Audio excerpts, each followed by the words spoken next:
विद्यार्थी मित्र, पाठ्यमुख्य तासाला आपण वर्तुळ या घटकावर वेगवेगळ्या संज्ञांचा परिचय करून घेतला, संकल्पना पाहिल्या आणि त्याच्यावर आधारित उदाहरणांचे सराव केला. आज आपण अत्यंत सोपं प्रकरण पुढचं भौमितिक रचना यामध्ये कृतीयुक्त उदाहरण तुम्हाला सोडवे लागणार आहे. भाग खूप सोपा आहे आणि विशेष म्हणजे पैकीच्या पैकी मार्क्स मिळणारे हे प्रकरण आहे. अभ्यास जास्त करावा लागत नाही अशाच प्रकरणाला आपण सुरुवात करूया.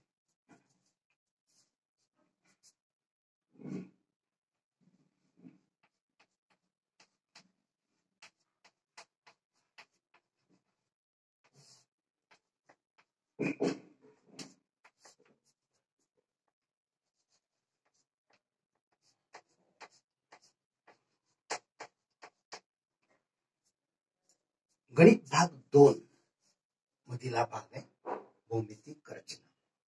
आता प्रामुख्याने या भौमितिक रचना पाहण्यापूर्वी इयत्ता 10वीच्या अभ्यासक्रमात अंतर्भूत केलेल्या भौमितिक रचना या पाहण्यापूर्वी गेल्या वर्षी किंवा त्याच्याही आधी 9वी पर्यंत ज्या मूलभूत भौमितिक रचना आपण जी शिकलो आहोत त्याची थोडीशी आज पहिल्यांदा आपण उजळणी करूया.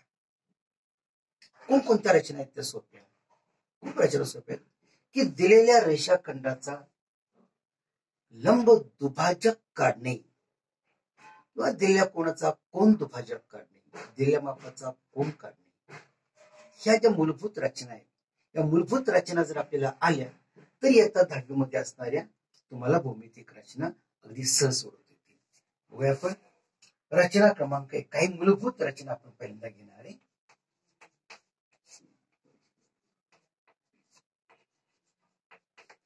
काही मूलभूत भौमितिक रचना त्यांचा पहिल्यांदा आपण अभ्यास करूया.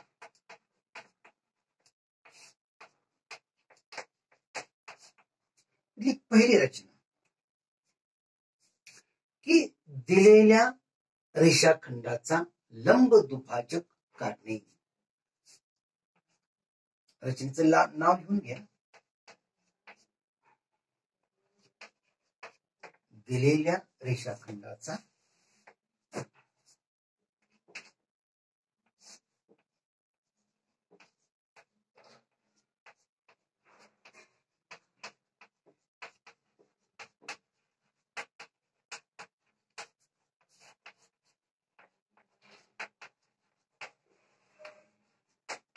लंब दुभाजक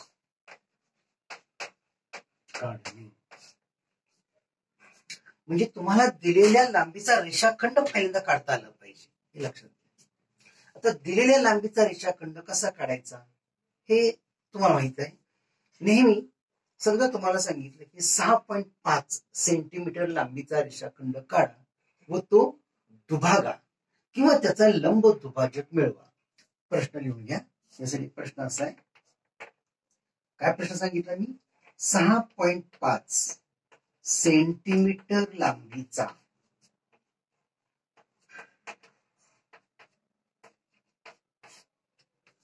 रेषाखंड काढा.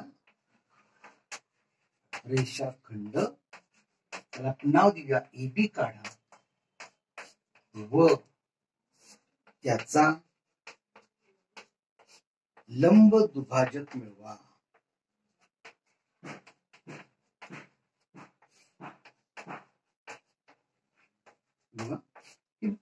रचना दिलेल्या रेषाखंडाचा लंब दुभाजक काढणे हे रचनेचं नाव आहे. आणि प्रश्न काय? 6.5 सेंटीमीटर लांबीचा रेषाखंड AB काढा व त्याचा लंब दुभाजक मिळवा असा प्रश्न आहे. प्रश्न लिहिला, प्रकरणाचं नाव लिहिलं असेल. काही मूलभूत रचना आपण पहिल्यांदा शिकणार आहे. यातली पहिली रचना दिलेल्या रेषाखंडाचा लंब दुभाजक काढणे. प्रश्न लिहिला. आता रचना करताना पहिल्यांदा काय करायचंय बघा. आता पहिल्यांदा 6.5 सेंटीमीटर लांबीचा रेषाखंड AB काढा. अर्थात तो अचूक पट्टीच्या साह्याने करायचा आहे. बरोबर शून्यापासून मोजायला सुरुवात पट्टी जर तुम्ही अशी धरली काय, तर पट्टीच्या शून्यापासून सुरुवात करायची. शून्यापासून किती मोजायचे आपल्याला? 6.5. इथं 6.5 इथं संपते माझं. आता हा जो 6.5 सेंटीमीटर लांबीचा रेषाखंड काढलेला आहे, त्याच्या अंत्यबिंदूंना नावं देऊया आपण. अंत्यबिंदू ए आहे आणि हा अंत्यबिंदू बी आहे. रेषाखंड ए बी काढला आणि त्या रेषाखंडाच्या अंत्यबिंदूंना आपण नाव काय दिलंय? रेषाखंड ए बी किंवा रेख ए बी. आता या रेषाखंड ए बीचा आपल्याला लंब दुभाजक काढायचं आहे. लंब दुभाजक याचा अर्थ असा, अशी एक रेषा आपण काढणार आहे की जी रेषा या रेषाखंड ए बी ची दुभाजक असेल, समान भागात त्याचे विभाजन करणारी रेषा असेल आणि शिवाय ती रेषा या रेषाखंड ए बी ला लंबही असेल. कसा काढायचा तो लंब दुभाजक समजून घ्या रचना नीट. ह्याला आपण कंपास म्हणतो. या कंपासला दोन भाग आहेत. त्या कंपासचे दोन पार्ट आहेत. कोणकोणते? तर हे एक टोक आहे आणि दुसरे एक टोक आहे. या टोकाला आपण कंपासचं पोलादी टोक म्हणतो. जे कंपासच्या जे दोन अवयव आहेत त्याला आपण कंपासचं पोलादी टोक म्हणतो आणि ह्याला आपण खडूचं टोक. तुमच्याकडे खडूच्या टोकाच्या ऐवजी पेन्सिलचं टोक असणार आहे. बरोबर. आता लंब दुभाजक काढण्यासाठी कंपासचं पोलादी टोक बिंदू ए वर ठेवायचं. कंपासचं पोलादी टोक कुठे ठेवणार आहे आपण? बिंदू ए वर. आणि बी च्या बाजूला निम्म्यापेक्षा जास्त अंतर घ्यायचं. बघा, साधारणपणे निम्म अंतर म्हणजे इथं कुठेतरी असेल. आपल्याला कळतं निम्म्यापेक्षा जास्त अंतर. कंपासचं पोलादी टोक बिंदू ए वर ठेवलं आणि बी च्या बाजूला किंवा बी च्या दिशेनं निम्म्यापेक्षा जास्त अंतर घेतलं.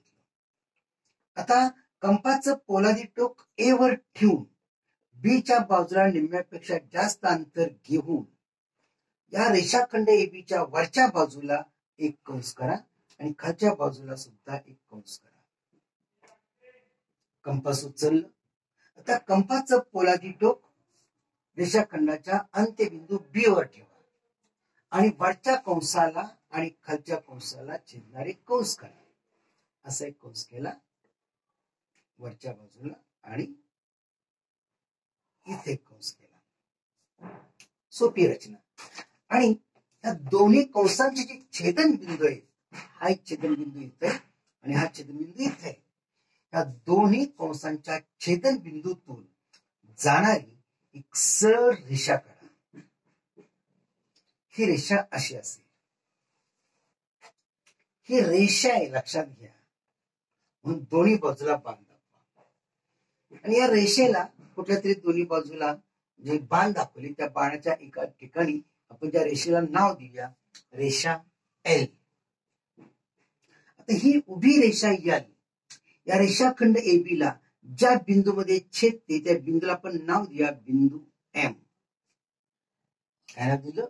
बिंदू एम. मग ह्या एम बिंदूमुळं त्या रेषाखंड ए बी चे जे दोन भाग झाले, ए एम आणि दुसरा बी एम, हे दोन्ही भाग जर तुम्ही कंपासच्या साह्यानं किंवा कर्कटकाच्या साह्यानं प्रामुख्याने जर बघितलं तर जसं लक्षात येईल की जेवढं एएमचं अंतर आहे, जेवढं एएमचं अंतर आहे तेवढंच ह्या बीएमचं अंतर आहे. म्हणजेच हा रेषाखंड दुभागलेला आहे. दुभागणं म्हणजे त्या रेषाखंडाचे दोन समान भागात विभाजन होणं. म्हणजे दुभागणं आहे. बिंदू एम हा रेषाखंड एम ला दुभागतो. आणि जर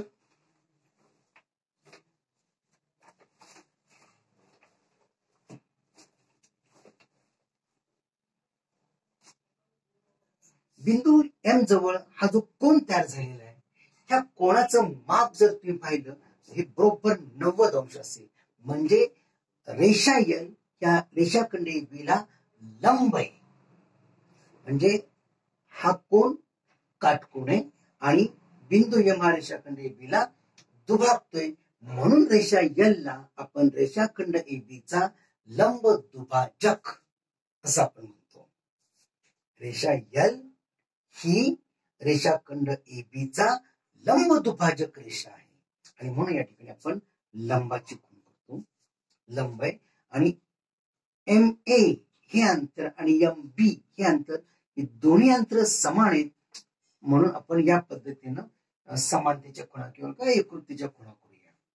याचा अर्थ काय की एम ए अंतर आणि एम बी अंतर हे दोन्ही अंतर समान आहेत आणि रेषा एल ही रेषाखंड एबी ला दुभाजक आहे, सॉरी लंब आहे.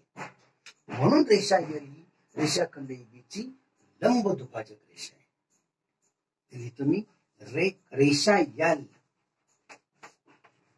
लंब रेख एबी, रेषा एल लंब रेख एबी. या पद्धतीने दिलेल्या रेषाखंडाचा लंब दुभाजक तुम्हाला अगदी सहज काढता येईल. करा रचना ही. कोण मापक शोधत होतो की या ठिकाणी तुम्हाला मला हे दाखवायचं होतं, या बरोबर किती वर्षाचा कोण आहे? 90 अंशाचा कोण आहे. ठीक आहे.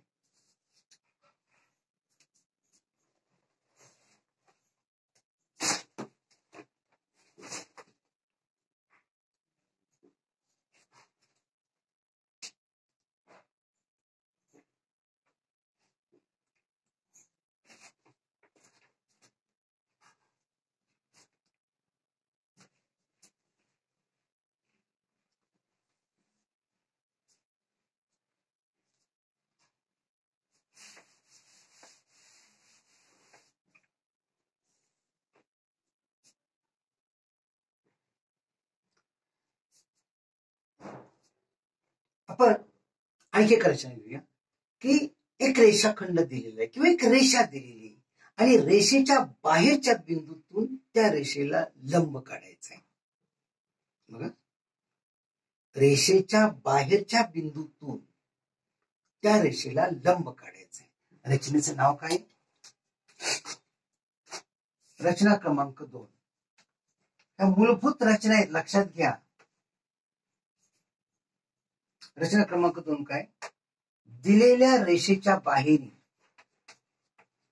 दिलेल्या रेषेच्या बाहेरील बिंदूतून, दिलेल्या रेषेच्या बाहेरील बिंदूतून त्या रेषेला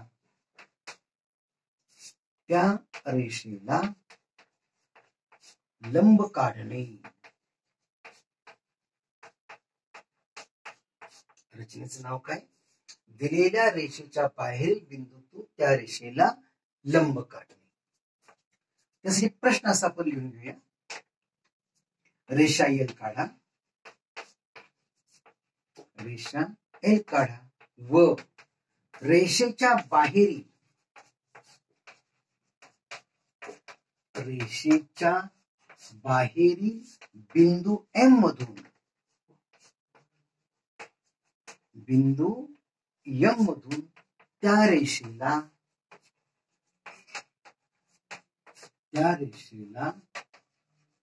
लंब काढा. असा प्रश्न आहे. प्रश्न लिहून घ्या.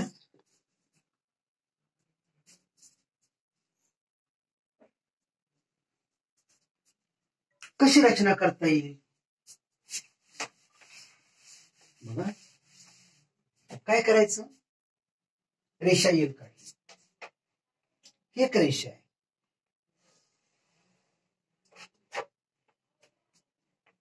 त्या रेषेला नाव द्या रेषा एल. आता रेषा एल अनेक बिंदू आहेत. रेषा एलच्या बाहेर, रेषा एलच्या बाहेर वरच्या बाजूला किंवा रेषा एलच्या खालच्या बाजूला कुठेही एक बिंदू घ्या. समजा मी एक बिंदू घेतला एम इथे आहे, त्या बिंदूला नाव दिलं बिंदू एम. आता एम बिंदू कुठे आहे? रेषेच्या बाहेर आहे. आता बिंदू एम मधून त्या रेषा एल ला मला लंब काढायचा आहे, अर्थात कंपासच्या साह्याने. काय करायचंय बघा, खूप रचना सोपी आहे. कंपासचं पोलादी टोक बिंदू एम वर ठेवा. कंपासचं पोलादी टोक ठेवलं बिंदू एम वर, जो बिंदू एम हा रेषेच्या बाहेर आहे. आता कंपाचं पोलादी टोक बिंदू यम वर ठेवून रेषा एल ला किती ठिकाणी कंस होऊ शकतात?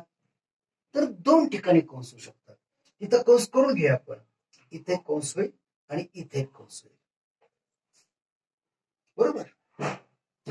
आता हे कंस आणि रेषा एल यांचे जे छेदन बिंदू आहे, कंस आणि रेषा एल वरचे हे जे छेदन बिंदू आहेत त्या दोघातलं आपण अंतर घ्या. म्हणजे इथून इथपर्यंतचं अंतर घ्या. आता कंपाचं पोलादी टोक या छेदनबिंदूवर ठेवा. या छेदनबिंदूवर ठेवलं आणि ज्या बाजूला बिंदू यम आहे त्याच्या विरुद्ध बाजूला बिंदू यम कुठे आहे? रेषा एलच्या वरच्या बाजूला आहे. त्याची विरुद्ध बाजू कुठे येईल? रेषा एलची खालची बाजू, म्हणजे ती या बिंदूची विरुद्ध बाजू आहे. मग कंपाचं पोलादी टोक या छेदनबिंदूवर ठेवलं आणि रेषा एमच्या विरुद्ध बाजूला म्हणजे खालच्या बाजूला एक कंस करा. कंपास उचला, कंपाचं टोक या छेदनबिंदूवर ठेवा आणि या कंसाला छेदणारा कंस करा.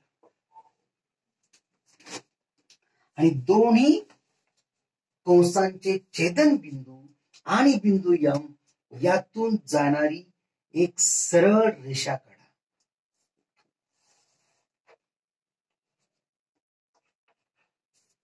ही जी रेषा आहे, ही रेषा या रेषा एलला जिथं छेदते त्या बिंदूला नाव देऊया आपण बिंदू पी.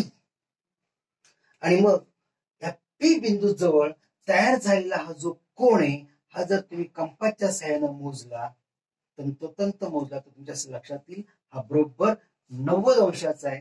आणि म्हणून या ठिकाणी काटकोणाची खूण करा.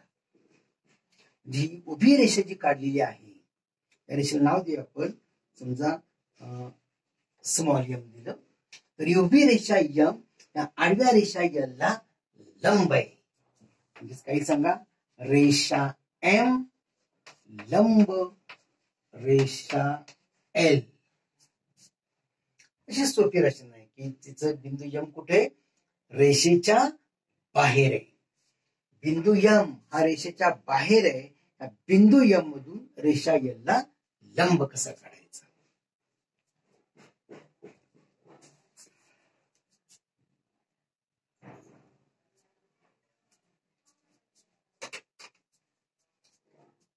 आणखी एक घेऊया आपण रचना. रचना क्रमांक 3.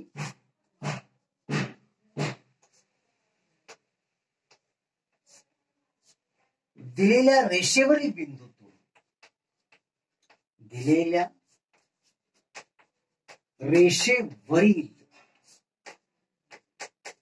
बिंदूतून त्या रेषेला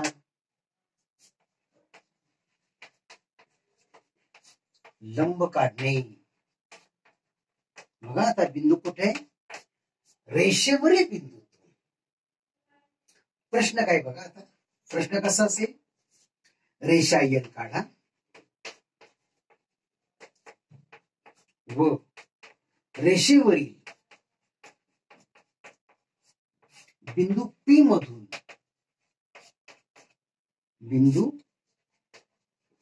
मधून त्या रेषेला लंब काढा. असा प्रश्न आहे. प्रश्न कळला असेल? कशी रचना करता येईल बघा. रेषा एल काढा.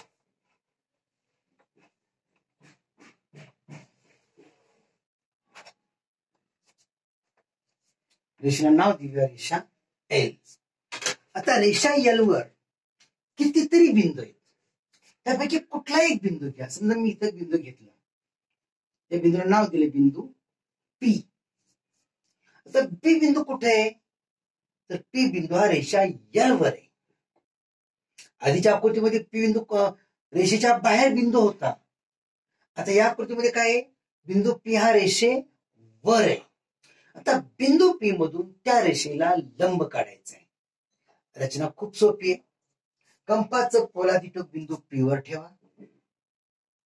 कंपाचं पोलादी टोक बिंदू पी वर ठेवा आणि पीच्या दोन्ही बाजूला, याही बाजूला याही बाजूला रेषा यल वर दोन्ही बाजूला कंस करा. कंपाचं पोलादी टोक बिंदू पी वर, या दिशेला कंस केला, याही दिशेला कंस केला, पीच्या दोन्ही बाजूला कंस केला. कंपासचं पोलादी टोक बिंदू पी वर ठेवलं आणि सोयीस्कर अंतराने म्हणतो, सोयीस्कर अंतराने पीच्या दोन्ही बाजूला कंस केले. आता या दोन कंसातलं अंतर घ्या, म्हणजे हे जे छेदन बिंदू आहेत या छेदन बिंदूतलं अंतर घ्या. या दोन्ही छेदन बिंदूतलं अंतर घ्या. आता या छेदन बिंदूतलं अंतर घेतल्यानंतर कंपाचं पोलादी टोक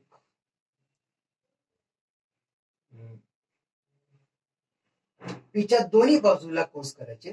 खालच्या बाजूला एक कंस करा, अर्थात वरच्या बाजूला एक कंस असं येईल. तो कंपास उचला, या छेदन बिंदूवर ठेवा आणि या खालच्या कंसाला छेदणारा कंस करा आणि वरच्याही कंसाला छेदणारा कंस करा.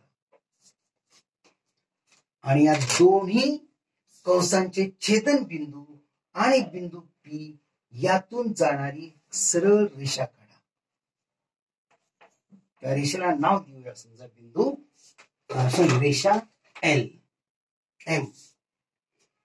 आता पी बिंदू कुठे आहे? रेषा एल वर आहे.